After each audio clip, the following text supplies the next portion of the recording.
Hey guys, Victor here for KLGadgetTV. Now this is the Realme 5. You may have seen the Realme 5 Pro unboxing last week, so we're just gonna go through this one really quickly. So let's start unboxing.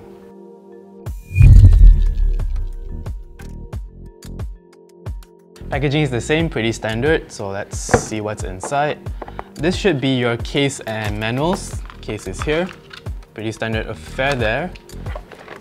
And voila, this is the phone. But before we get to the phone, let's see what else is in the box. This is the charger and this is the charging cable. Now this charges via micro USB. Yes, micro USB. So it's still new, it's in its packaging and it's all its glory.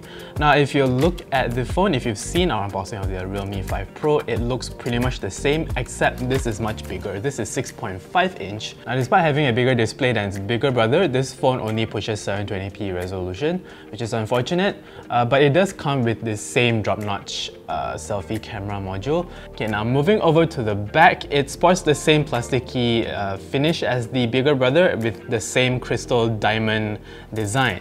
You can see there is a fingerprint sensor at the back as well as a quad camera setup. Now moving to the cameras, it's got a slightly different setup from its bigger brother. The only difference is that the main camera is a 12 megapixel wide lens. It's accompanied by the same 8 megapixel ultra wide lens, a 2 megapixel depth sensor and a 2 megapixel macro lens with an effective range of about 4 cm. Now testing out the cameras, despite having a lower resolution 12 megapixel main lens, the pictures that are produced on this phone are actually quite impressive. The images are sharp and colors are not oversaturated. When you turn on chroma boost, however, colors can get a bit too dark for my liking, a little too bright. But this is in sort of conjunction, and it works together with the AI scene recognizer to change colors and brightness a bit here and there. Now looking at the images with chroma boost on, only certain parts of the picture have their colors enhanced, like the grass and certain parts of the buildings. And as I mentioned, it works together with the AI scene recognizer. And interestingly enough, the sky doesn't have its color enhanced, but this was taken during the haze, so that could be it. But overall, even with chroma boost on, it looks quite nice, sharp. And looking at the selfie, it's got a 30 megapixel selfie lens and images are actually decent. It's fair.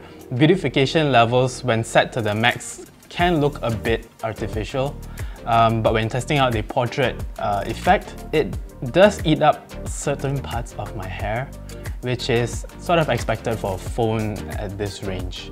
As I mentioned before, the phone also has a 2 megapixel macro lens. Now, the images produced aren't that great, even in broad daylight conditions. It has an effective range of 4 centimeters, so you have to get really close. But that's not the problem. Even if you get at the optimal range, the images still appear a bit muddy, a bit fuzzy. I might have to look at this on a PC. I might have to export this to a regular desktop display, because I'm still looking at this at a 720p resolution screen. So that could be it, but I don't know, for now you might want to skip the macro lens on the phone. In terms of specs, the Realme 5 comes with a smaller Snapdragon 665 chipset, making this sort of smack dab in the middle of the pecking order.